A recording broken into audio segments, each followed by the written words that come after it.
She thought she was saving a helpless blind wolf from cruel hunters, but she had no idea the creature she carried into her cottage was connected to the most powerful man in the kingdom.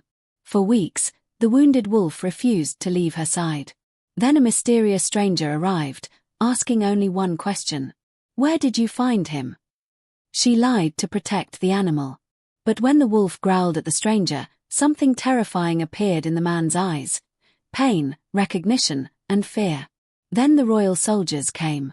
And when they dropped to their knees before the stranger, she finally discovered the truth. The blind wolf wasn't the only secret she had rescued. The man standing before her was the missing Alpha King, and the kingdom had been hunting him for a reason. The forest was almost dark when Mara heard the first cry. It was not the sound of a wolf hunting. It was the sound of something trying not to die. She stopped beneath the tall pines, one hand tightening around the small leather bag hanging from her shoulder. Snow had begun falling that afternoon, soft at first, but now the flakes were gathering on the branches and turning the forest floor white. Mara listened. There it was again. A low, broken sound. She followed it. The deeper she went into the trees, the colder the air became. Then she saw blood on the snow. Not a few drops. A trail. Mara hurried forward and found him. A massive white wolf lay trapped beneath a fallen branch. One hind leg was caught in a steel hunter's trap, and blood had soaked the fur around it. Mara stopped breathing for a moment. She had never seen a wolf that large. His fur was almost completely white, even beneath the blood. His head was broad, his body powerful, and yet there was something strangely heartbreaking about him. His eyes were clouded. Blind. Mara slowly lowered herself to the ground. "Easy," she whispered. The wolf's ears moved. He heard her. His lips pulled back slightly. Mara froze. Then she noticed something unexpected. He wasn't trying to attack. He was afraid. Not of her. Of what was coming. She glanced toward the trees. "Who did this to you?" The wolf gave a weak growl. Mara reached into her bag and pulled out a strip of clean cloth. "I need to get close." The wolf lifted his head. For a second, she thought he would bite her. Instead, he lowered his head again. Right into her hands. Mara's eyes softened. "You're letting me help." The wolf stayed still. She touched his face carefully. His fur was cold. His body was trembling. Mara had spent most of her life caring for people who had nothing to offer her in return. She knew what it meant to be unwanted. She knew what it meant to be considered weak. Perhaps that was why she could not walk away from an injured creature simply because everyone else called it dangerous. She examined the trap. Hold still. The metal jaws were buried deep. Mara gritted her teeth and used a broken piece of wood to force the mechanism open. The wolf cried out. She whispered apologies as she worked. Just a little longer. Then, click. The trap opened. The wolf pulled his leg free. He collapsed immediately. Mara caught his head before it struck the ground. "Easy." His breathing was shallow. She wrapped his leg. That was when she heard something else. Metal. Chains. Mara's head snapped toward the distant trail. The wolf lifted his head too. Voices drifted between the trees. Men laughing. A wagon wheel striking frozen earth. Mara's stomach tightened. She moved behind the trees and looked through the branches. A wooden wagon was coming down the forest road. 3 armed hunters walked beside it. And behind them, prisoners. Their hands were chained together. Mara recognized one of the faces. Eli. A 12-year-old boy from the nearby village. His clothes were torn. His face was dirty. He was crying silently. Mara had treated his mother several times during the summer. Where was she now? Mara looked toward the wagon. A heavy-set man sat in front, holding the reins. The slave trader. Everyone in the villages had heard rumors about him. People who disappeared. Families who owed money. Children taken as payment. Mara had always hoped the stories were exaggerated. They weren't. The wagon slowed. Eli looked toward the forest. Their eyes met. His expression changed. He recognized her. Mara raised one finger to her lips. "Don't speak." The boy nodded. Her mind raced. 3 hunters. 1 trader. 4 prisoners. 1 injured wolf. No weapon. No plan. She should have run. Instead, she looked at Eli again. And saw the same fear she had seen in the wolf. Something inside her settled. She knew what she had to do. Mara picked up a stone. She threw it hard into the opposite side of the forest. Crash! The hunters spun around. What was that? One of them moved toward the trees. Mara waited. Then she sprinted to the wagon. She grabbed the rope holding the rear gate and cut it with her small knife. The gate fell. 2 prisoners tumbled into the snow. Run! Mara shouted. Chaos exploded. The hunters yelled. The trader reached for his whip. Eli jumped from the wagon. Mara grabbed his hand. This way. They ran. A hunter saw them. There! Mara pulled Eli behind a tree. The hunter raised his crossbow. Then something moved behind him. The white wolf. Mara turned. The wolf had risen. His injured leg shook beneath him. His blind eyes stared into nothing. Yet somehow he knew exactly where the hunter stood. He stepped between Mara and the weapon. The hunter stopped. What in the? The wolf growled. It was not loud. It didn't need to be. The sound seemed to shake the forest. The hunter lowered his crossbow. The wolf took 1 step forward. The man ran. Mara stared. The creature was bleeding again. He could barely stand. Yet he had placed himself between her and danger. Why? She didn't have time to wonder. Come on. She pulled Eli toward the old hunting cart nearby. The trader had abandoned it in his panic. Mara opened the storage compartment. There were ropes, chains, a branding iron. She stared at them. Then she took a burning torch from the trader's abandoned fire. Eli looked at her. What are you doing? Mara threw the torch into the cart. Flames climbed the dry wood.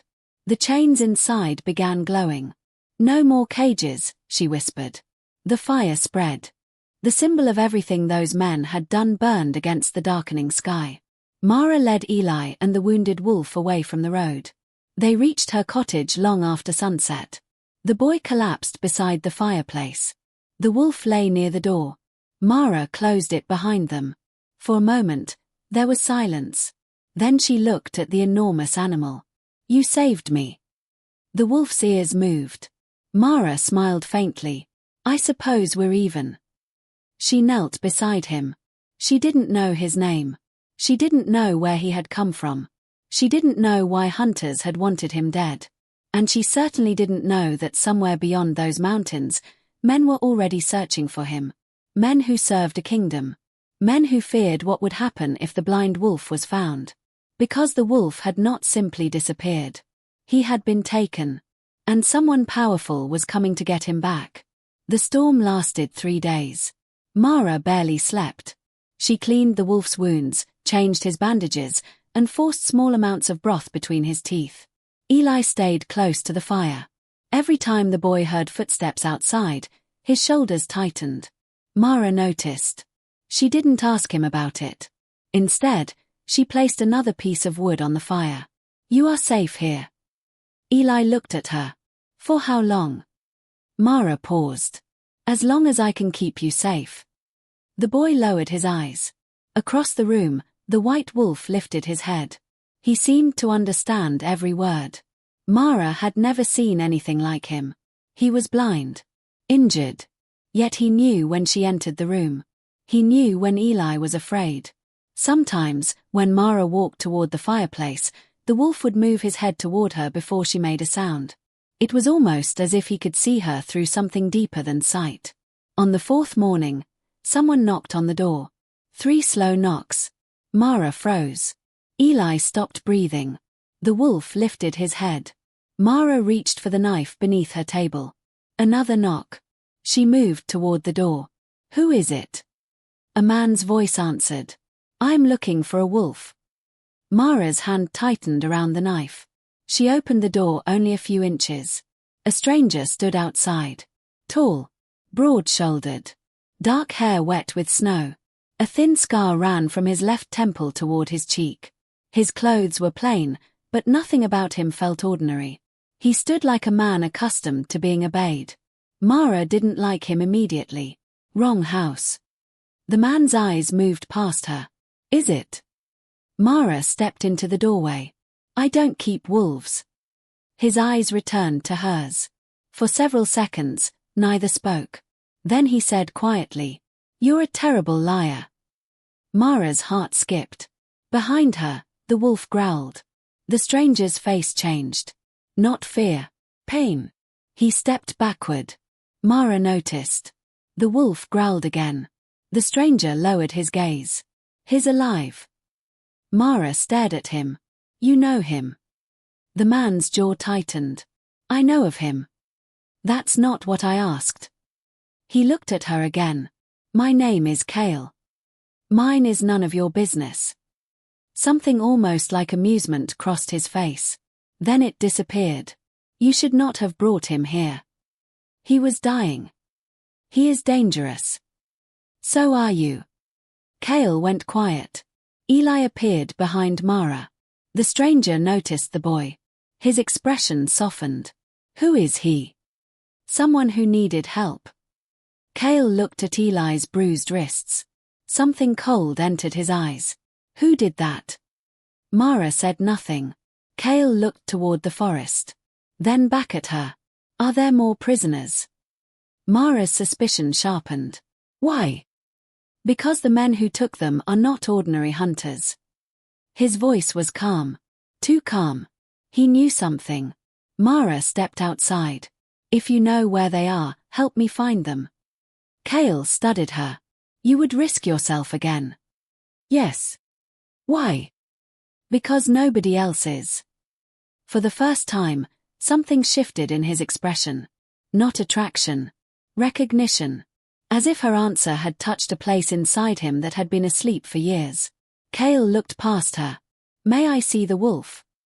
No. He needs medicine. So do you. Mara noticed blood beneath his coat. He had been injured. Kael ignored it. The wolf won't survive another night without proper care. Mara hesitated. Then stepped aside. Kael entered. The wolf immediately growled. Kael stopped. Mara watched him carefully. He's never done that to anyone. Kael's face became unreadable. Perhaps he remembers me. From where? Kael didn't answer. He approached one step. The wolf's ears flattened. Kael stopped again. His eyes filled with something Mara could not understand. Grief. Deep, quiet grief. Then he stepped away. I'll stay outside. Mara frowned. You came all this way to find him. Yes. And now you're leaving. I'll stay until he's strong enough to travel. Where will you sleep? Outside. Mara stared at him. There is a spare room.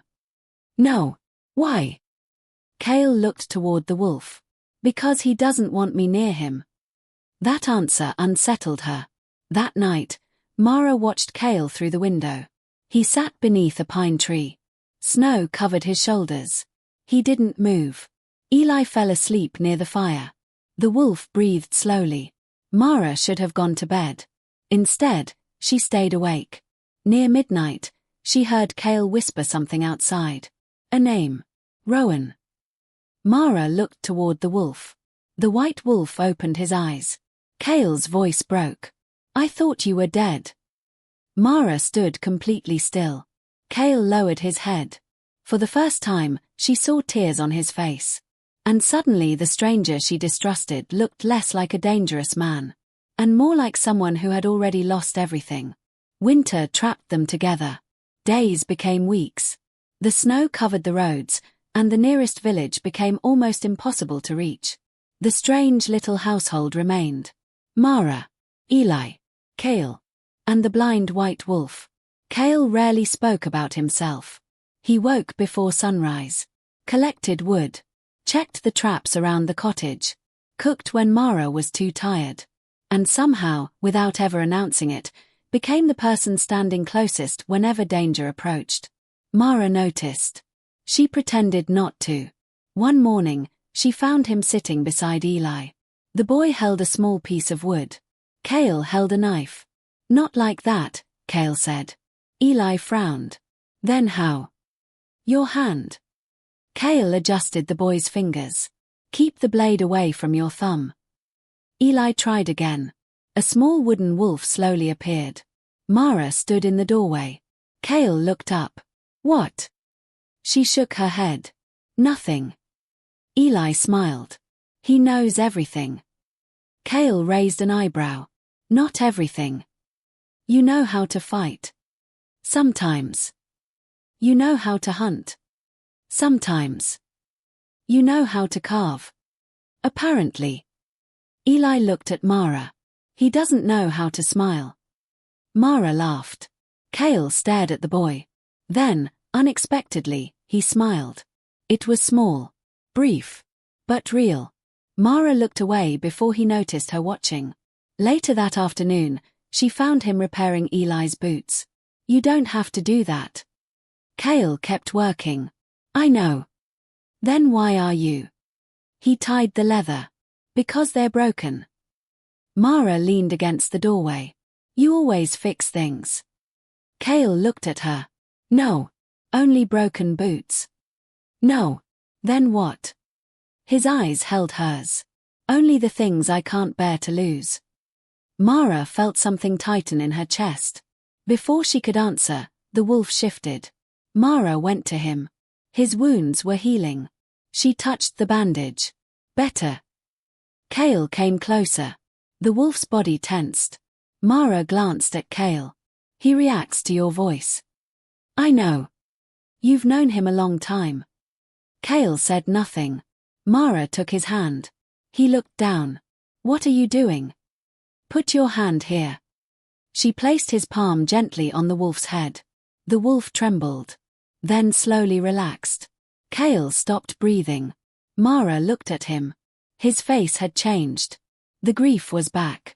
She almost removed her hand. Instead, her fingers remained beside his. Their hands touched. Neither moved. The wolf sighed. For a moment, the cottage was completely silent. Then Kael whispered. He used to sleep beside me. Mara didn't ask who. She already knew. Rowan. Kael closed his eyes. Yes. Mara waited. He was my brother. She looked at him. Was. Kael pulled his hand away. He's gone. The words were too final. Mara didn't believe him. That evening, distant bells sounded from the village. Kael stood at the window. What is it? Mara asked. Royal riders. She looked outside. Several mounted soldiers moved along the distant road. Why are they here? Kael's expression hardened. Looking for someone. Who? He didn't answer. That night, Eli brought news from the village. The Alpha King is dead. Mara looked at Kael. He was standing near the fireplace. Completely still. The council says he was killed at the northern border, Eli continued. Kael's jaw tightened. Mara watched him. Did you know him? Kael stared into the flames. Yes. Was he a good king? A long silence. Yes. Then why are you angry? Kael looked at her. Because he deserved better. Mara said nothing. Later, while Kael slept, she found something beneath his coat. A small silver seal. The royal wolf emblem. She held it in her palm. Then she looked toward the sleeping stranger. The pieces were beginning to connect. The wolf. The king. Kael. And the grief in his eyes whenever either one was mentioned. Mara knew she had to ask him. But before she could, Kael opened his eyes. He was already looking at her. Mara confronted him at sunrise. She placed the silver seal on the table. Kael looked at it. Then at her. Where did you find that? In your coat. You searched my things. You lied to me. Silence. Mara's voice remained calm. Who are you? Kael looked toward the window. I served the Alpha King. That isn't an answer. It is the only one I can give. Mara shook her head. No. It's the one you're choosing to give. He finally looked at her. You don't know what you're asking. Then tell me.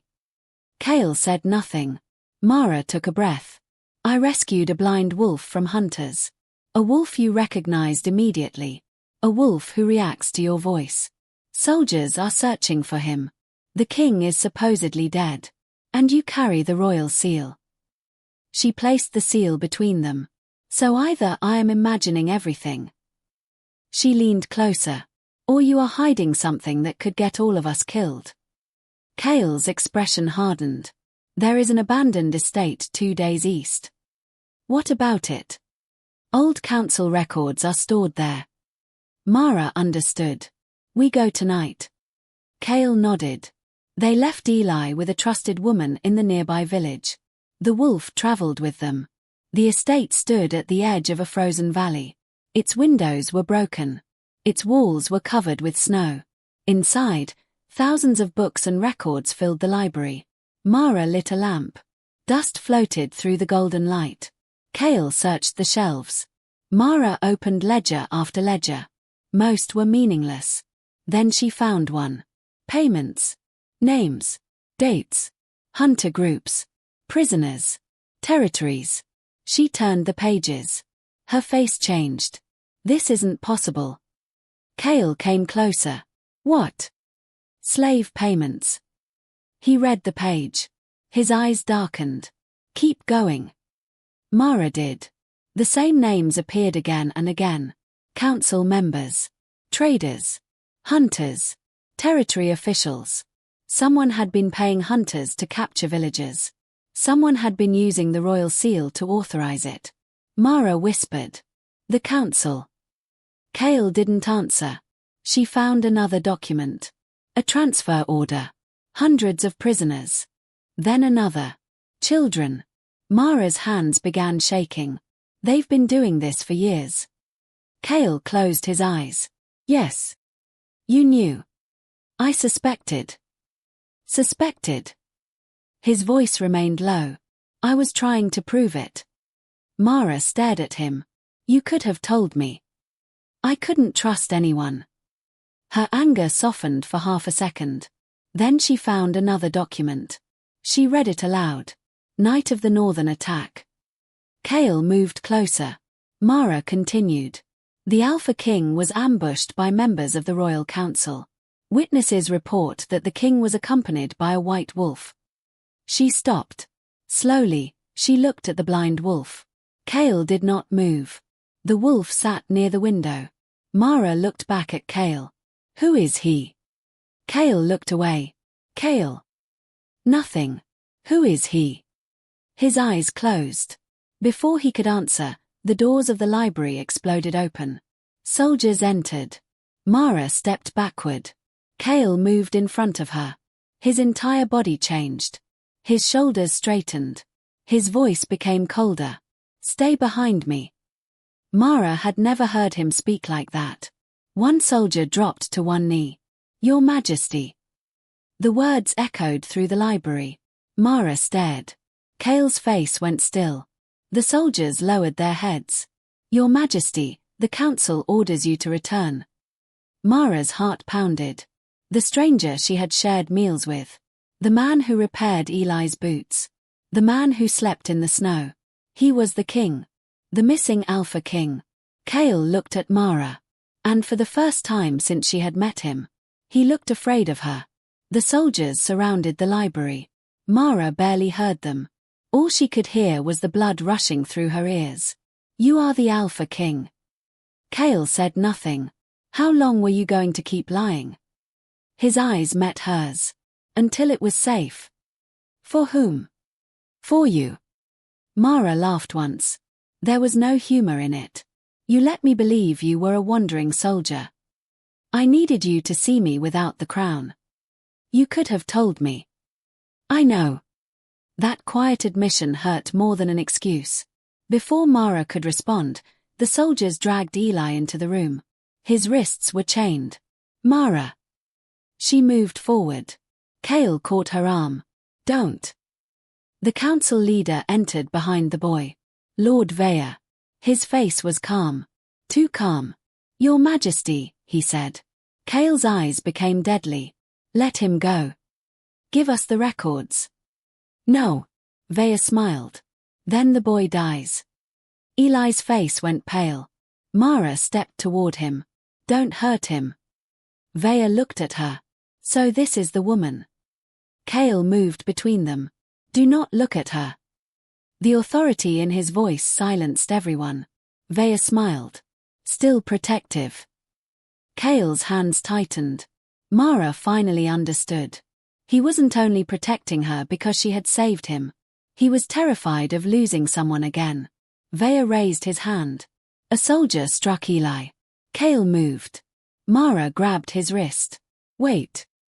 Kael looked at her. His eyes were filled with rage. If you attack now, they kill him. Kael's breathing became slow. Controlled. The Alpha King was fighting himself. Vaya laughed softly. Now you remember what it means to be powerless. Mara looked at Kael. Tell me the truth. Kael closed his eyes. Then he spoke. I am the Alpha King. Silence. The wolf is Rowan. Mara looked at the white wolf. Kael continued. My younger brother. The wolf lifted his head. He was beside me when the council attacked. They used an old spell to change him into a wolf. They believed blindness would make him useless. Mara's chest tightened. Kael's voice broke slightly. I thought I had lost him. The wolf moved toward him. Kael touched his face. For a moment, the king disappeared. There was only an older brother touching someone he had mourned. I survived, Kael said. But the council controlled the army, the courts, the roads, the traders. He looked at Mara. So I disappeared. Mara's eyes filled with tears. Why didn't you tell me? Because you were the first person in years who looked at me without wanting something. She looked away. You still lied. I know. You used my trust. I know. His voice was almost a whisper. I was afraid. Mara looked at him. Of what? Kael swallowed. Not losing the crown. He paused. Losing you. Her heart broke a little. But before she could respond, Vaya stepped forward. You've wasted enough time. He held a knife against Eli's throat. Return to the throne. Kael looked at him. And surrender Mara. His face went blank. Or the boy dies. Mara saw it happen. The strongest man she had ever known. Went completely still. Not because he was afraid of death.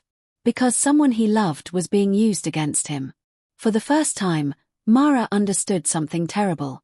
The council had not merely taken Kael's kingdom. They had spent years teaching him that everyone he loved would eventually become a weapon against him. And Mara refused to let them do it again. Mara leaned toward Kael. Don't fight them. His eyes moved to hers. What? Not yet. She spoke quietly. They expect you to attack. Kael understood. She had a plan. That night, while the council believed Kael had surrendered, Mara used the stolen records to identify the slave camps. There were 5. Hidden along the northern border. Each one connected to a council official. Mara sent copies of the evidence to loyal pack leaders. Then she went to the first camp. Kael came with her. So did Rowan. The attack was not loud. It did not need to be. Locks were broken. Chains were cut. Doors were opened. People stepped into the cold night, afraid to believe they were free. Mara moved from cage to cage. You're safe. Some people cried. Others simply stared. One woman refused to move. Mara knelt beside her. What is your name? The woman whispered. Elena. Mara's heart stopped. Eli's mother. The woman looked up. Eli. Mara smiled through tears. He's alive. The woman broke down. Mara helped her stand. Then a small voice came from the darkness. Mother. Elena turned. Eli ran toward her. She fell to her knees. Her arms wrapped around him. Mara stepped away. She couldn't watch without crying. Kael stood several feet behind her. He watched the reunion silently. Mara wiped her eyes. You don't have to look away. I wasn't. You were. Kael looked at her. I was thinking. About how many people you have saved without anyone ever saving you. Mara didn't answer. She had no answer. They reached the largest slave camp before dawn. Rows of cages stood beneath the mountains. The council guards were gone. They had fled. Mara walked toward the largest transport cart. The same kind she had seen in the forest. Chains hung from its walls. She picked up a torch. Kael came beside her. What are you doing? She looked at him. Ending it. She threw the torch. Fire climbed the wood. The prisoners watched. The flames reflected in their faces. No one spoke. Mara unlocked the final chain. Then she stepped back. Kael stood beside her. The cart burned. The symbol of their suffering disappeared into smoke. Mara expected him to say something. He didn't. Instead, he took her hand. His fingers closed gently around hers. She looked down. Then up at him. He said nothing. Neither did she. They simply watched the fire. Behind them, voices began rising. King! King! King! Kael turned. The rescued prisoners were kneeling. He shook his head. Stand. They did. I'm not asking you to kneel. His voice carried through the camp. You have been on your knees long enough. Mara looked at him. That was the king she had been waiting to see. Not the man with the crown. The man who wanted people to stand. Suddenly Rowan moved. The blind white wolf walked toward Mara. His head lifted. He stopped directly in front of her. Mara knelt. What is it? Rowan pressed his forehead against her shoulder. Mara closed her eyes. Kael watched. Something changed in his expression. Then a voice came from behind them. Enjoy your little victory. Lord Vaya. He stepped into the light. Several soldiers stood behind him. You still believe you can rule without the council? Kael stepped forward. Vaya smiled. You've forgotten the law. Kael's expression hardened. Vaya looked at Mara. The mate law. Mara froze. The Alpha King cannot claim a mate without the council's approval. Vaya smiled. And she is not worthy. Mara's hand slowly released Kael's. He looked at her. Vaya continued. She is only an Omega. Mara felt the old wound open inside her. Only an Omega.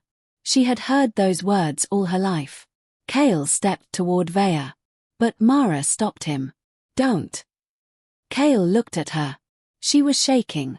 But her voice remained steady. I won't become another reason they control you. And before Kael could answer, she walked away. Mara went to the frozen river. The moon was reflected in the ice. She sat beneath an old tree and stared at the water. She had thought she was strong enough not to care. She was wrong. Kael found her there. He stopped several feet away. Go away. No. She looked at him. You should be with your soldiers. I don't care about the soldiers right now. You are the king. Tonight I am only Kael. Mara looked away. You lied. Yes. You hid your identity. Yes. You made me care about you. His voice softened. I know. Mara's eyes filled with tears. That was the part you should have been afraid of. Kael slowly sat beside her. Not too close. He gave her space. For a long time, neither spoke. Then Kael said, My parents died when I was 19. Mara looked at him. I became king before I was ready. He stared at the frozen river. Rowan was 14. His voice became quieter. He trusted me to protect him. Mara listened. When the council attacked, I couldn't save everyone. He looked down at his hands. I found Rowan 3 days later. Mara's breath caught. Alive. Yes. He closed his eyes. But blind. Silence. He could no longer speak in human form. The spell had trapped him. Mara reached toward him. Stopped. Then finally touched his hand. Kael didn't move. I spent years believing that if I loved someone, I would eventually lose them. Mara whispered. I know that feeling. Kael looked at her. She continued. I grew up being told I was useless because my wolf never awakened. He listened. People decided what I was before they knew me. She looked down. So when you called me brave? Her voice broke. I didn't know how to believe you. Kael's fingers closed around hers. You don't have to believe me. He looked into her eyes. Just believe what I do. Mara stared at him. Something strange happened. Her heartbeat changed. Kael's breathing changed too. They both noticed. Neither spoke. The air between them felt different. Warm. Almost alive. Kael's eyes widened. Mara. She whispered his name. He could suddenly feel her fear. Not hear it. Feel it. Mara touched his chest. She felt his pain. The two sensations collided. For one quiet moment, neither of them knew where one emotion ended and the other began. Kael whispered. Do you feel that? Mara nodded. Yes. It wasn't lightning. It wasn't some violent magical explosion. It was recognition. A quiet certainty. Something ancient inside them had finally opened its eyes. Kael lifted her hand. His lips touched her knuckles. Mara closed her eyes. The bond was there. Neither had searched for it. Neither had asked for it. But somehow, they had been walking toward it since the moment she touched the injured wolf in the forest. Kael whispered. You are my mate. Mara opened her eyes. And you are mine. He looked almost afraid to believe it. Are you sure? Mara smiled through her tears. I chose you before I knew you were king. Kael's eyes closed. A tear slipped down his cheek. Mara wiped it away. He leaned his forehead against hers. For the first time, there was no crown between them. No law. No counsel. No fear. Just two wounded people choosing each other. Then a horn sounded in the distance. Another answered. Kael stood. His face changed. The council. Mara rose. They're attacking the capital. Kael looked at her. You don't have to come. Mara took his hand. I know. She squeezed it. I'm coming anyway. Together, they walked toward the kingdom. The royal hall had never been so silent. Every pack leader had been summoned. The council stood on one side. Kael stood on the other. Mara remained beside him. She wore no royal dress. No jewels. No crown. Only the same simple clothes she had worn when she found Rowan bleeding in the forest. Lord Vaya stepped forward. This woman has manipulated the king. Murmurs spread through the hall. Vaya pointed at Mara. She is an outsider. Mara said nothing. She has no royal blood. Still, she remained silent. She has no position. Kael looked at him. Vaya smiled. She is only an Omega.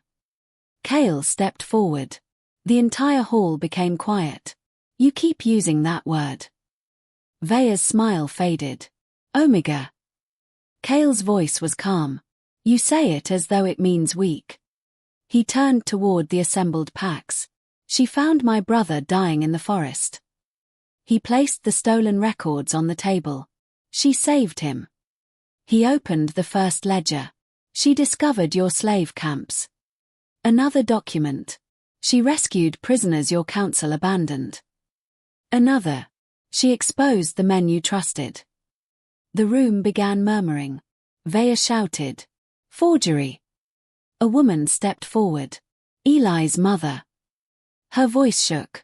But she spoke. She told them about the cages. The chains. The children. The payments. Other prisoners came forward. Then former hunters. Then villagers. One by one, the council's lies collapsed. Mara stood silently. She didn't need to defend herself. The truth was already speaking. Finally, Vaya turned toward Kael. You still need the council. Kael looked at him. No. The hall doors opened. Every head turned. A massive white wolf entered. Rowan. The room went silent. Some pack members stepped backward. Others whispered, "The royal wolf." "No. Impossible." Kael walked toward him. Rowan lowered his head. Kael knelt. He placed both hands against his brother's face. For years, he had believed this moment would never come. Now it did. "I found you." Rowan pressed his forehead against Kael's. Kael closed his eyes. He was crying openly now. He didn't care who saw. He had spent years being king. Tonight, he was only a brother. Mara watched from across the hall. Rowan turned. He walked toward her. The wolf stopped in front of Mara, then lowered himself beside her. Mara knelt. She touched his head. "You came home too." Rowan rested against her. Kael watched them. Something peaceful settled in his expression. Then he stood. He turned toward the kingdom. "There was a time when I believed being king meant never showing weakness." He looked at Mara. "I was wrong." His voice carried through the hall. "Strength is not standing alone." He took Mara's hand. "Strength is knowing who you can trust enough to stand beside." Mara's eyes filled with tears. Kael looked at her. "When I met her, she didn't know my name." A faint smile touched his face. "She didn't know my crown." He squeezed her hand. "She only saw a wounded man." Mara looked down. "And she helped him anyway." Kael turned toward the assembled packs. "She is my mate." The hall fell completely silent. Then Kael spoke the words that mattered most. "Not because the law allows it." His eyes remained on Mara. "Not because the council approves it." He took another step toward her.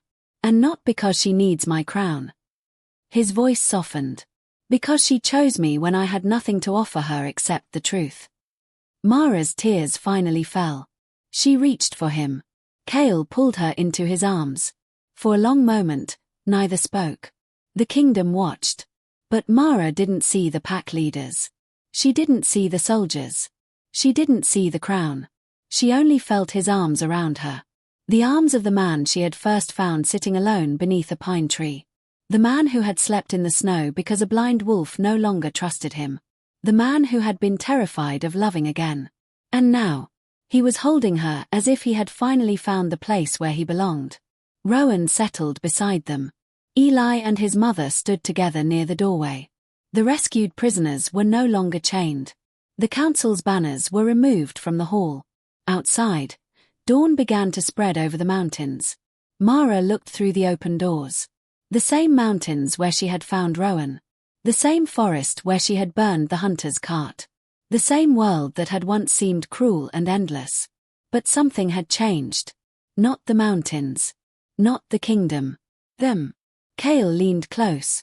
"Are you afraid?" Mara smiled. "Yes." He looked surprised.